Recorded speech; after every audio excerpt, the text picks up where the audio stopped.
Welcome to the Amador Fire Can Report, your source for real stories, real service, and real impact across Amador County. From the vineyards in the valley to the snow-capped Sierra, our district covers over 500 square miles with 9 stations and puts 7 engines on the road every single day, with the support of over 30 dedicated volunteers. I'm your host, Kayla Dale, Public Information Officer. Welcome to Season 2, Episode 3.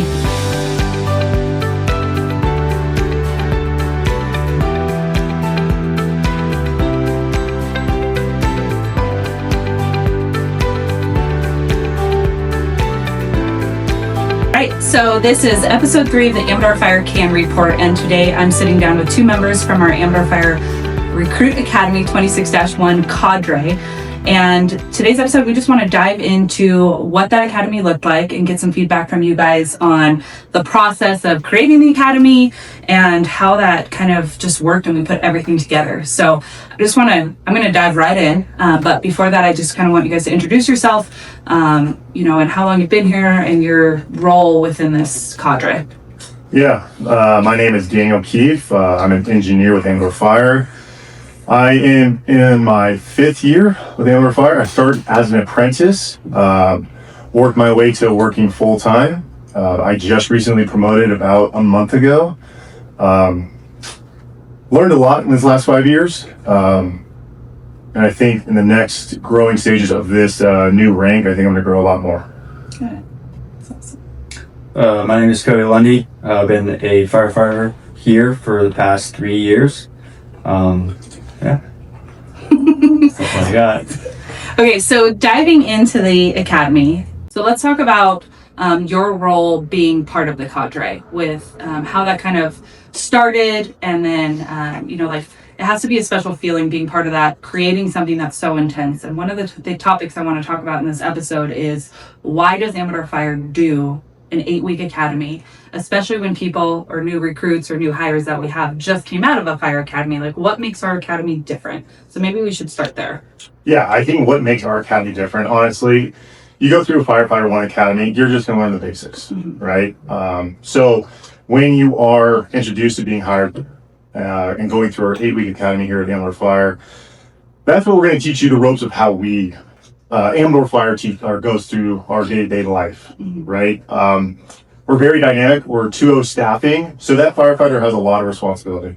I think from the day 1 to graduation date, we want to make sure that they understand how much responsibility, how many roles they have compared to other departments. So the intensity is there just to have them ready that day 1. Once they put their gear on their engine, they're ready to be ready to go to any type of call. Right, and I think the dynamics of what Amador Fire runs, being 2-0 staffing and being more of a rural fire department or rural areas that we serve, often adds a different dynamic to that, kind of like what you were explaining. Like, we need to teach them the Amador way, rather than thinking they're a city department or wherever they went through that academy. It's going to be very different being on a structure fire alone before help comes. Absolutely. Yeah.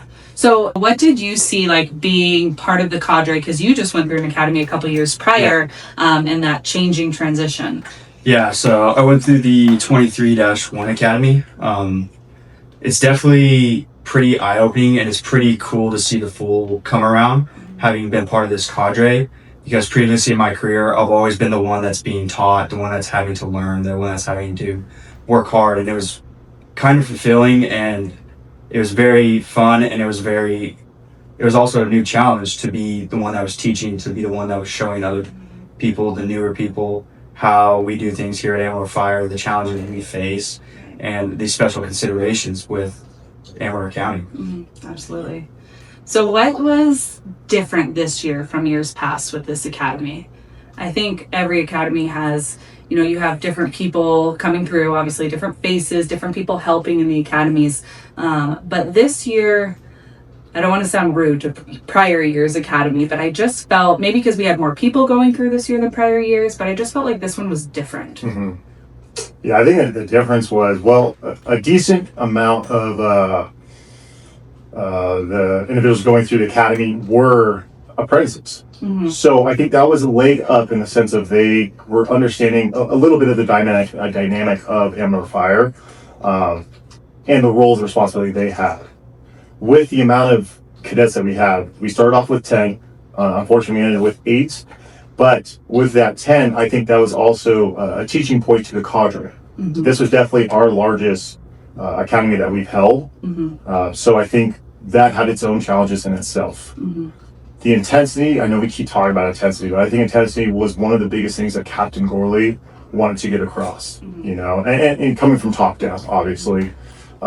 So he had expectations for his cadre, and leading and teaching and making sure it's the right people teaching the right subjects, because those people had passions, in my opinion, for what they were teaching, you know. And there was a lot of positive remarks at the very end because of everyone kind of teaching what they had passions for. Right. And you can see that. Like, I really think that showed and came out in the graduation ceremony, which is kind of this big hurrah for everybody. However, it's really the start of, okay, now it's time to get your hands dirty and work. But the way and what people spoke about at the academy graduation, how Captain Gorley gave that heartfelt speech, the way that you guys gave out awards and how tough it was to choose those people, because you're talking half a points in terms of giving those awards out. And so I think that just really shows how much passion and grit that these guys had going through the academy. And you made a really good point that maybe we should explain to people that are listening, is the apprentice program that we have. I think this was really one of the first times where this whole academy, for the most part, came from apprentices, like you mentioned. And how was that different in this academy? Like, these people have, the whole reason we started this apprentice academy was to kind of make a minor league team of people, to interview them for 6 months to a year to see who shows up for what and how we like working with them, as harsh as that sounds. But then we got to pick from that pool after an interview process and competing to kind of take them to the next level.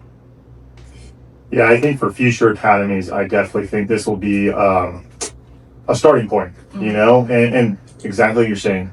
The paid guys are kind of vetting in their own personal ways those apprentices. How are you showing up to calls? How are you showing up on your day-to-day? You know, sadly, we're judging it, you know, and obviously we're there to support them and make sure they're doing the right things. But at the end of the day, are they learning? And so the individuals that went through, very strong candidates, they did phenomenal in it.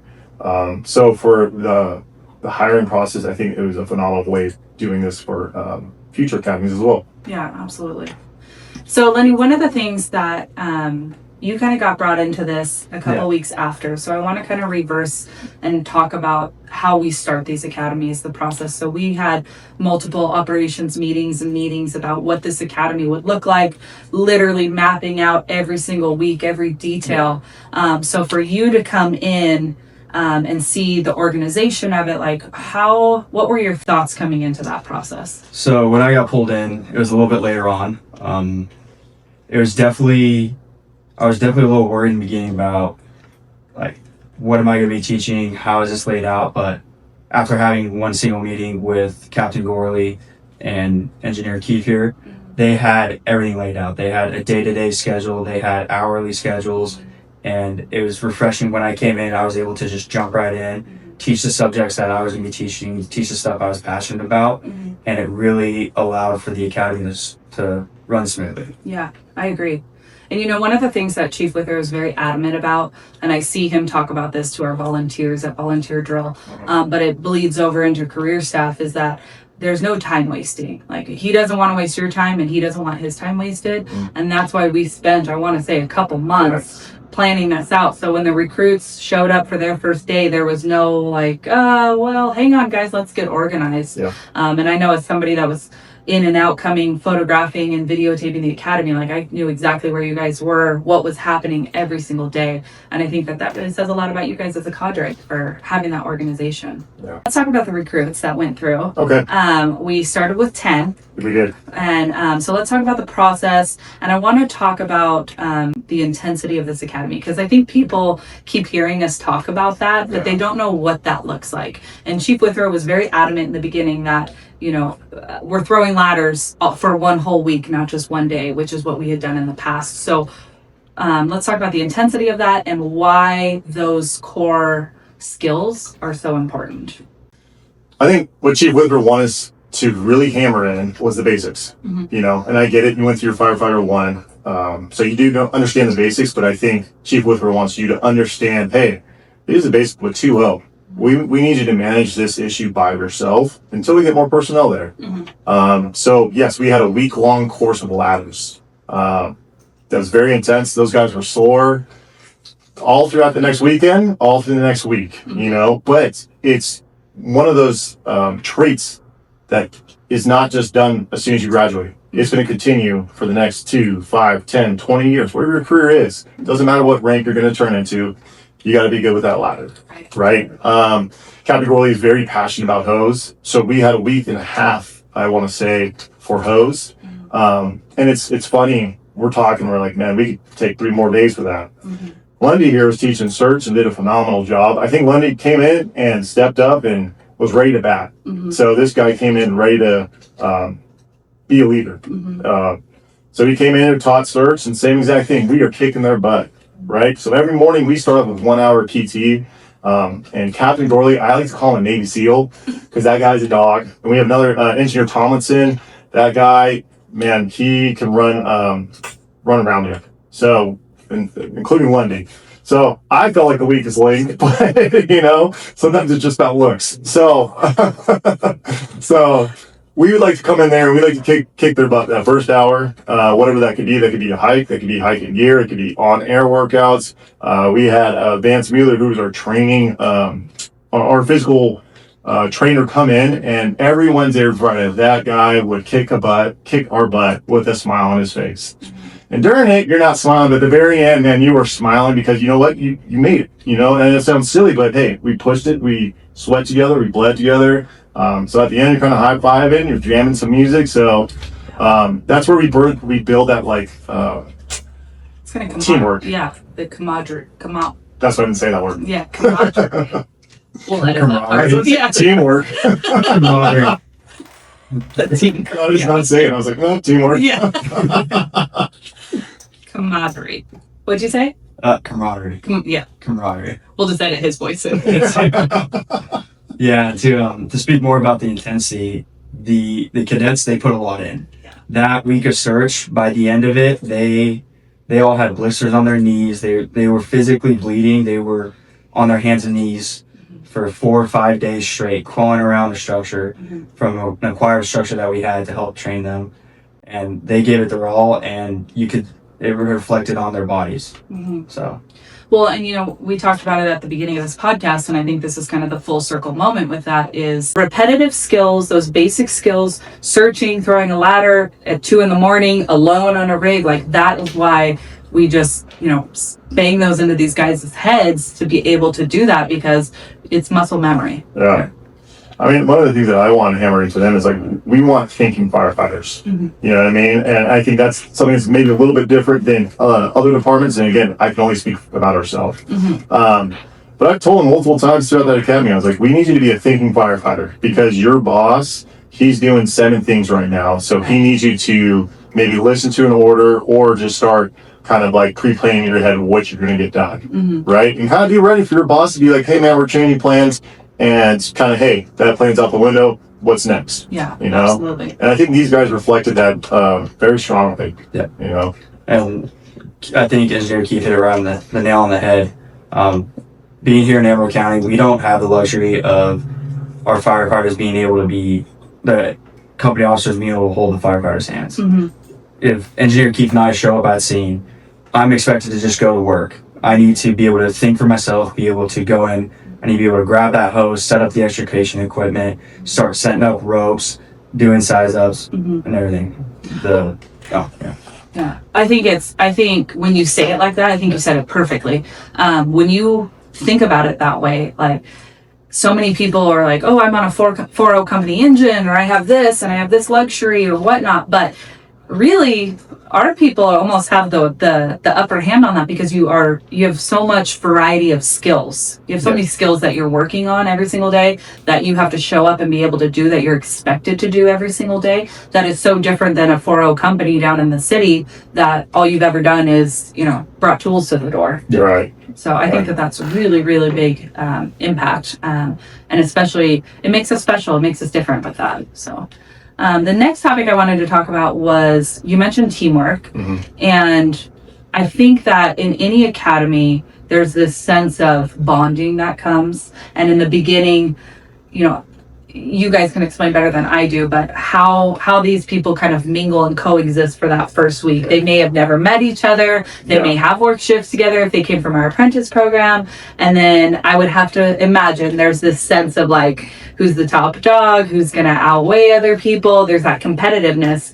But, on day one, we were all there when Chief Withrow told them, like, hey, you guys are all equal. You all show up. Everybody's the same level, and kind of set those guidelines to, this is the first day of your career, so show up for each other. So let's talk about just that. I guess teamwork is the best word for that, but how you kind of filter out those people and bring them together, because that's really, your guys' job, along with Engineer Tomlinson and Captain Gorley, to build that. And I think you guys did a great job doing that. I would say with building that teamwork, day one, everybody comes in, the cadets, they don't know each other. They may not know each other. They're strangers to each other. But with this job, there's a lot of teamwork that's involved. I know we've talked a lot about having to do stuff by yourself, and I have to take charge as a firefighter. I have to be able to not have my handhold and be able to get work done. But there is a lot of teamwork involved, and I believe through those 8 weeks of the intensity, the working together, the sweating together, they developed essentially that brotherhood, and they started to become a team. They started to build those relationships together. I see this shift of like you said, brotherhood, sisterhood, all of this thing where people are like kind of getting on board and realizing like, this is an agency that I want to work for. This isn't just some small podunk agency to start your career at, though we could do that. But there's people that are really envisioning their lifelong careers here at Amador Fire. And that's what's so cool about bringing in new recruits and having a cadre with people on it from every single rank all the way to captain. I think that shows a lot. And to tag on to that, you guys might have some feedback on this, is in my own personal experience, I learn more when I can teach it. Absolutely. So and for you being a firefighter, like that has to help you in your own skills when you're on the rig, now that you just taught for 8 weeks. Oh yeah. Over the past 8 weeks, it's definitely honed my skills even more, being the one that's teaching it, to showing people, to showing the intricate details about the little hand movements, the little foot placements, and the little things you can do to make skills quicker, to make them more efficient. And I think, me personally, over these past 8 weeks, I grew as a firefighter as well. Not just the cadets, but myself. Yeah.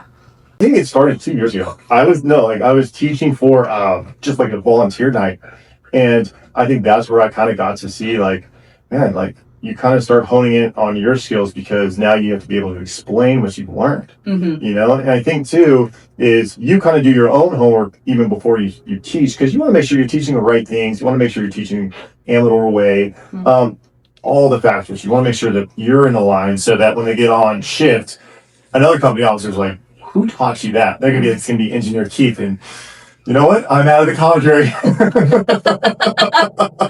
And we have an opening. No, I think it's really neat, and I think that to have the want from you guys in the field to be part of this cadre. I mean, you've done it for several years now, and then just to see the growth of it. This academy, what was originally 6 weeks, and then it's 8 weeks, and I think you guys would go longer if you could in terms of the skills. It's even funny, like some of the recruits are saying, they're like, we wish this was longer. And that's kind of funny to hear, because like we're putting them through trial and fire, and then for them to ask for more, like, it's awesome to hear that. And we want to make sure we're setting them up for success. And obviously, they're still going to come to work day one not knowing how your normal 24, how your normal 48 is going to work. And that's totally fine. But at least, hey, can you grab this? Can you throw a ladder? Okay, yeah, I can throw a ladder. You know what I mean? So everything else, in my opinion, will fall into line It's just, hey, can you pull the hose to the front door? Can you like learn how to do just the basic of how we do something? Okay, this is my next step, and fall back on that. Yeah. And guess what? We have 1 year probation, and that's where they can push themselves. The company officer pushes them to get a little bit better.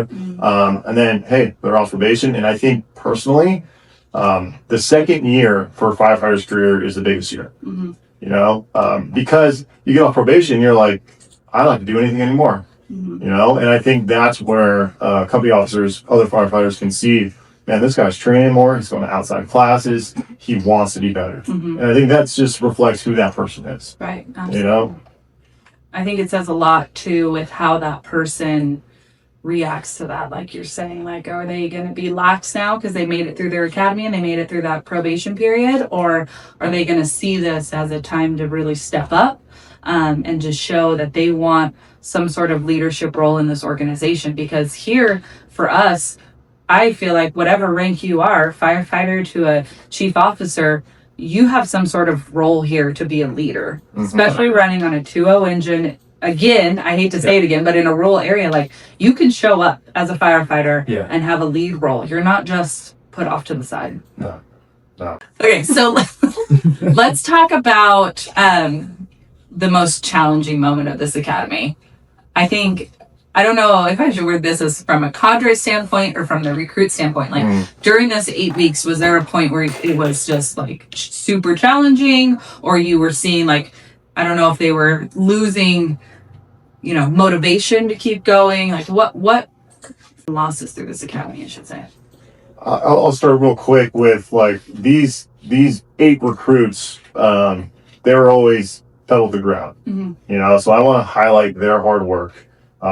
They would meet, I want to say once for sure, maybe twice a week to study.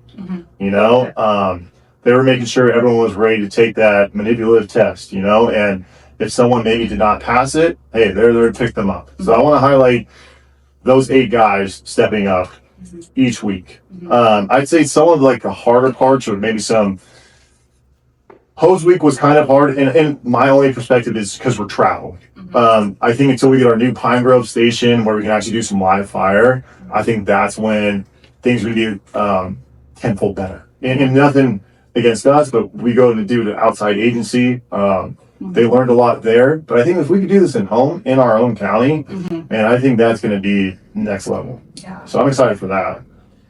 And it's coming. And it's coming, yeah. That's the whole point of this station, like why we, you know, didn't want to build a huge station, because we wanted a functioning station where we could house you guys comfortably, effectively, have room for rigs, but also put money into where we can do everything in-house, because we are that medium size of an agency where we can do that. We can stand that up.